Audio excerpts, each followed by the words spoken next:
Estamos de volta com o nosso programa Sempre com Você, gente. Olha, muito bem-vindo mais um dia, mais uma segunda-feira aqui no nosso programa. Quero lembrar vocês que dia 14 de agosto está pertinho aí, gente, 20 e pouquinhos dias, né? Para o desligamento do sinal analógico em Campo Grande. Então, você que está em casa, tem a sua aparelho de televisão, tem que usar um conversor digital para ter acesso ao canal digital, tá bom? Quem tem algum benefício do governo, Minha Casa Minha Vida, ProUni, FIES, pode entrar em contato no 147 e obter informações de como adquirir a sua antena gratuitamente. Quem não tem que comprar uma antena, mas eu sei que estão fazendo vários feirões, várias formas na cidade de fazer essa venda mais barata, justamente para que ninguém perca o sinal digital. Dia 14 vai ser desligado, gente. Desligou, acabou. Se você não mudou sua televisão, não tem uma televisão com sinal digital e não alterou, não conseguiu a sua antena, você vai ficar sem assistir TV. E pior, vai ficar sem assistir TV Imaculada Conceição, dia 14 de agosto, dia de Padre Coube, dia de oração especial aqui, tá bom? Então, 147 é o telefone, ou então, seja digital, né? Acesse www.vocenatvdigital, tá? .com.br ou 147 para ter mais informações sobre a TV digital. Todo mundo aqui na era digital, tá bom? E nós hoje estamos falando sobre ética aqui no nosso programa. Inclusive, se você quiser participar, 3349-1015, 993470532 e fazer a sua pergunta. A Luciana Rezende está aqui mais um dia, ela é psicóloga, é coach, né? E está aqui mais uma vez com a gente para falarmos de um assunto, eu falo assim, que ao mesmo tempo que se aproxima da gente, mas é um assunto que a gente se questiona todo dia, Luciana. Sim. Todo dia, né? Entre aquilo que a gente partilhava aqui, daquilo que é confortável, que é melhor para nós, e daquilo que é certo. Porque nós temos isso, né? Eu sei que tá errado, mas eu vou, no momento é confortável. Como, por exemplo, parar em vagas que não são permitidas, né? Que exige um pouco mais de consciência da nossa parte. Minha consciência pesa, por exemplo, de fazer compra com carrinho e largar o carrinho de compra na vaga, eu não largo. Eu levo o carrinho de compra, é uma das coisas, lá no lugar de novo. Mas tem outras coisas, provavelmente, que a gente acaba pecando nisso com relação à ética, que são coisas pequenas e que às vezes passam despercebido, né? Sim, a gente pode ter vários exemplos, né? E você comentou do supermercado. O supermercado é uma maravilha para isso, né? Porque eu fico geralmente observando muito. Tem a questão da vaga no estacionamento, que as pessoas, eu só rapidinho, eu tô com pressa, eu vou aqui. A fila preferencial, a fila que é para idosos, né? E eu observo muito, há pouco eu estava gestante, então eu observava muito, né? Pessoas muito jovens que elas vão direto naquela fila preferencial, porque geralmente é a que está mais vazia, que está disponível, então as pessoas acabam se prevalecendo disso, buscando uma brecha para aquilo que é mais confortável. Mas todo mundo faz, né? Todo mundo faz, né? Então é a vaga no estacionamento, é a fila, né? A questão da fila no supermercado, o cinto de segurança, né? Porque a gente sabe de alguns anos para cá, já tem muitos anos que isso foi mudado no Brasil, a legislação de trânsito definindo que a gente precisa usar cinto de segurança. Mas até hoje eu tenho muitos conhecidos que falam isso, né? Que não utilizam o cinto porque, eu não gosto. Não é confortável, me incomoda, né? Porque às vezes ele me atrapalha aqui, me atrapalha. E aí quando vê o guarda de trânsito, o que ele faz? O policial de trânsito, ele corre e coloca ali, né? Ou seja, a pessoa tem consciência de que aquilo ali não é correto. Mas ela faz porque aquilo que é confortável. Quando a pessoa fica na dúvida se eu faço ou não faço, a gente pode dizer que há um dilema ético. Será que eu devo fazer? Para mim é confortável dessa forma. Mas eu fico desconfortável por saber que eu estou infringindo uma regra, porque é um código, né? Existe um código definido, e aí nesse caso a gente inclusive é chamado Código de Trânsito, que eu preciso, né? Colocar o cinto de segurança e todas as outras, todos os outros elementos desse código que a gente precisa seguir. Então, há pessoas que têm um dilema ético. É confortável, eu sei que eu estou correndo risco, tem a questão da segurança, mesmo assim eu faço e me sinto desconfortável por fazer. Mas há aqueles que não se sentem nem um pouco desconfortáveis. Eu ia te perguntar isso agora, que acho que é tudo muito comum. É tudo comum. Né? Eu estou aproveitando a oportunidade. São os oportunistas, né? A gente pode dizer assim, pessoas oportunistas. Gente, é um tipo de pessoa que eu não gosto. Pois é, o que é o oportunista, que a gente chama de oportunista? São pessoas com dificuldade de viver dentro de uma ética, de ter condutas consideradas éticas, né? Daquilo que é correto, daquilo que é socialmente aceito. E aí você perguntava antes sobre a questão do caráter, né? As pessoas que têm dificuldade, que são consideradas, que a gente considera dificuldade de caráter, um dilema aí de caráter, muitas vezes é porque ela não consegue ter empatia, ela não consegue se colocar no lugar do outro. O mau caráter é isso, né? Ele acha que ele está sempre com a razão e aquilo que é interessante para ele é que é o correto, dentro da ética dele, porque a gente tem a nossa ética individual também. Quando a gente questiona a ética socialmente aceita, aquilo que a sociedade imprime, né, que nós precisamos seguir. Mas e a minha ética? Quando a gente pensa, por exemplo, vamos falar agora de um outro extremo, né? A gente, quando estuda essa questão ética, é bem interessante descobrir, por exemplo, que as facções, né, de traficantes, eles têm os códigos de ética totalmente diferentes do que é aceito na nossa sociedade. Mas eles têm os códigos que precisam ser seguidos. Agora, lá as punições são muito piores, né? Se eles ultrapassarem os limites que são definidos por aquela organização, ou seja, né, o que eu estou querendo dizer com isso? Toda sociedade, toda organização civil e social precisa de um conjunto de normas, de condutas, que é o que a gente considera que faz parte da ética. O que a gente precisa seguir. E aí você falando isso, me vem assim, que não necessariamente, né, significa que eu sou mau caráter se eu não sigo algumas regras, né, da ética. Mas como a própria sociedade é preciso essas normas para que a gente possa ter uma boa convivência. Porque pensa, Luciana, se por um acaso eu acho que eu tenho que agir de um jeito, eu vou agir desse jeito, o outro vai agir do outro, o outro vai agir do outro, né? Acaba virando uma bagunça. Exato, e aí a gente não tem uma organização e não tem um bom convívio, né? O objetivo de ter essas regras é para isso, para que todo mundo saiba, né? Aquela questão do trânsito, voltando ao trânsito, né? Eu sei que eu preciso, diferente lá do Reino Unido, nós sabemos que a gente precisa aqui, e na maioria dos países, andar pela direita. Sempre na direita, quando você tem duas mãos aí, duas vias, né? Na rua. Mas, e se eu quiser andar o meu carro do lado ao contrário? Tem gente que faz isso, mas ele está assumindo um risco. Tá, né?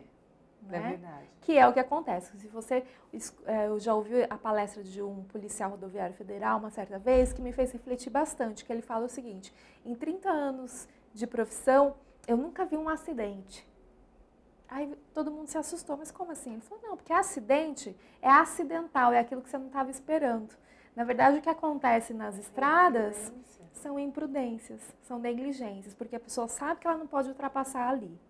Ela sabe que é aquela preferência do outro, mas ela vai e ela abusa, né, dessa prerrogativa, assim, aquela coisa das pessoas, e a gente vê muito isso no trânsito, né, eu tenho direito, eu estou com pressa, eu estou atrasado, então o trânsito... Sempre né? Só me preocupo comigo, né? É o egoísmo, né, essa individualidade, essa competitividade, essa urgência, essa pressa em tudo, acaba fazendo com que as pessoas muitas vezes ultrapassem os limites éticos e muitas vezes sem prestar atenção nisso. É verdade. Agora, Luciana, essa questão, você está falando que o caráter ele vai sendo, a gente vai aprendendo, né? Vai sendo constituído. E a questão da ética, ela vem de família? Também, né? Porque a gente reproduz atitudes e crenças, aquilo que eu acredito que é certo e que é errado, tem a ver com aquilo que eu aprendi com a base da educação, que é a família. Se na minha família é permitido gritar com pai e mãe, por exemplo, né, eu vou gritar com qualquer pessoa na rua, né? Então, se eu não aprendi limites dentro de casa, eu não vou precisar ter limites fora. E aí, provavelmente, eu vou sofrer muito, porque aí fora a sociedade vai me cobrar de alguma forma, né? Então, é complicado. E tem que ter uma observação até mesmo dos pais com as crianças e tudo mais. A gente fala muito de valores, não estou falando nem só de valor ético, a gente fala de valor moral, religioso. Né? Por isso é tão importante, né, a gente crescer cheio de valores, né?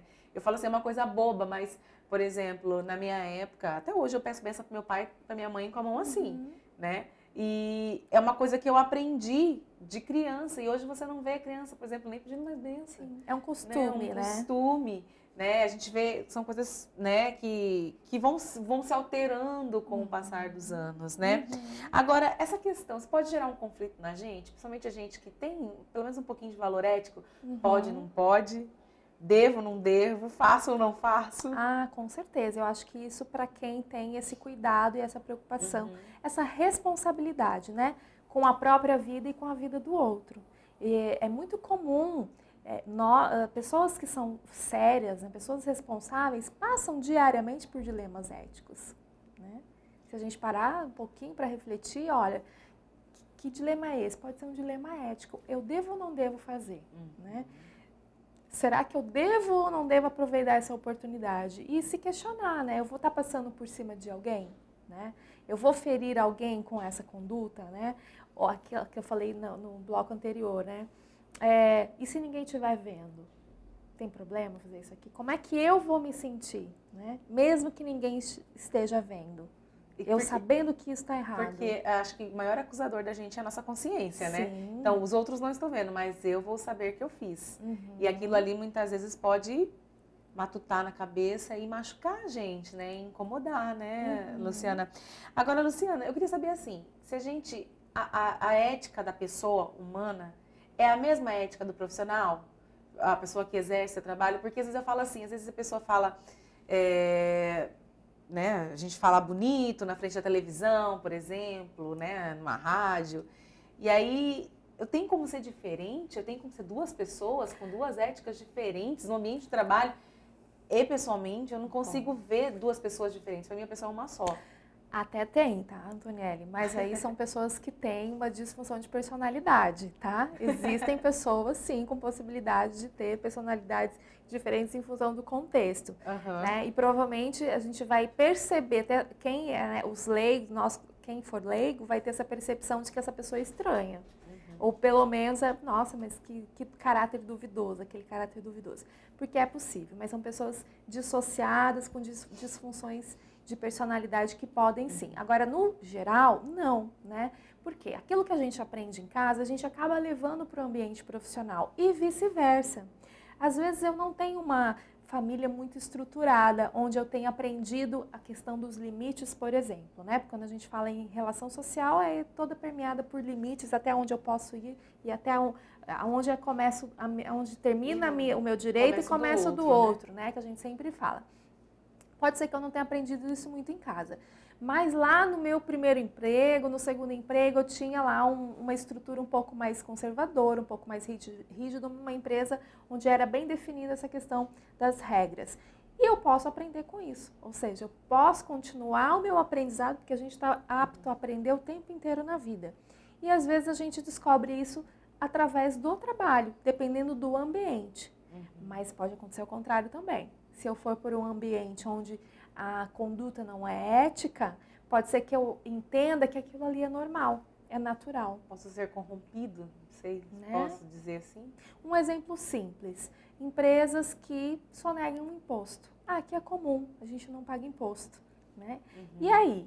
Se eu sou uma pessoa extremamente ética e eu faço parte desse ambiente, como é que eu me sinto? Será que eu consigo? E toda empresa ela tem seus valores, né? Tem essa missão, valores.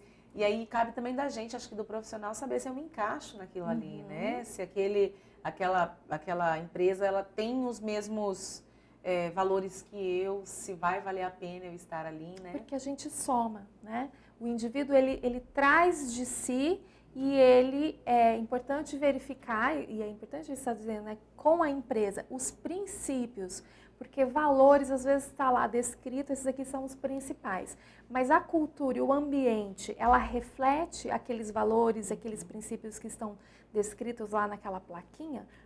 Muitas vezes acontece ao contrário. O correto, né, a empresa faz isso para que as pessoas e o ambiente permeiem por aqueles valores. Mas acontece sim, de que é bonito lá no papel, mas na prática é diferente.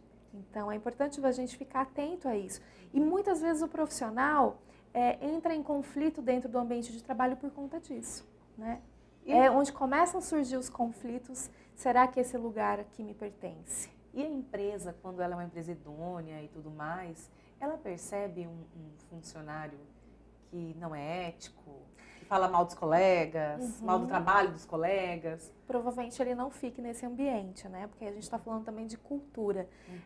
A gente percebe, existe a coisa a gente fala de teoria sociométrica, né? A gente acaba se encontrando pelas afinidades. E uma empresa muito séria, ela costuma ter um processo seletivo muito sério também para detectar essa congruência ou incongruência, né? Geralmente acontece isso. Você pode ter uma ideia da seriedade daquela empresa na forma como ela conduz e trata o processo seletivo e o próprio candidato. Agora, Luciana, para a gente poder finalizar, né? A ética na nossa vida, né? O que ela influencia na minha vida e não sei se é uma dica, não sei para quem tem casa, para os pais, né? Como começar a cultivar esses valores, né, dentro de casa? Primeiro questionando a própria conduta, né? Será que isso que eu estou fazendo é ético, é aceito? Eu estou desta forma demonstrando, dando um bom exemplo aos meus filhos, né? Porque não adianta eu ensinar o meu filho que ele tem que seguir as normas de casa, colocar as regras para ele, mas quando ele estiver sentado no banco de trás do carro, eu atravessar o sinal vermelho, por exemplo, porque eu estou com pressa, né? E meu filho está junto. Então, ele está vendo que eu estou infringindo uma lei. Então, a gente não pode exigir dos filhos aquilo que a gente não faz, né? Na nossa relação como adulto, porque não é diferente, é a mesma coisa. A gente ensina e a melhor forma de ensinar os filhos é através do exemplo. Então, questionando-se com relação à própria conduta e se o que você está fazendo com o filho, né? A própria questão da educação, buscando informação é importante, porque a educação mudou muito. As relações de pais e filhos e os ambientes familiares, a própria configuração do ambiente familiar mudou muito, assim como tudo tem mudado de uma velocidade incrível, né, nos últimos tempos. Então, a gente precisa se questionar. E entrar neste dilema ético é sinal de maturidade e de responsabilidade. É verdade. Luciana, obrigada, viu? Mais uma vez pela sua participação aqui. Eu que agradeço sempre. Esperar uma próxima oportunidade de novo, uma vaguinha na sua agenda para você estar aqui com a gente de novo. É um prazer sempre. Obrigada. Obrigada, viu? Nós vamos então para um rápido intervalo, mas é bem rapidinho mesmo, é tempo de uma água, tá bom? Não sai daí não, que a Paloma agorinha volta com as notícias de hoje. Tem notícias daqui também, de Campo Grande. Eu sei que teve convenção, já alguns partidos já lançaram seus candidatos, né? A presidência da República, nós vamos ver isso aqui também. Então, você não sai daí não, tá bom? Já já voltamos.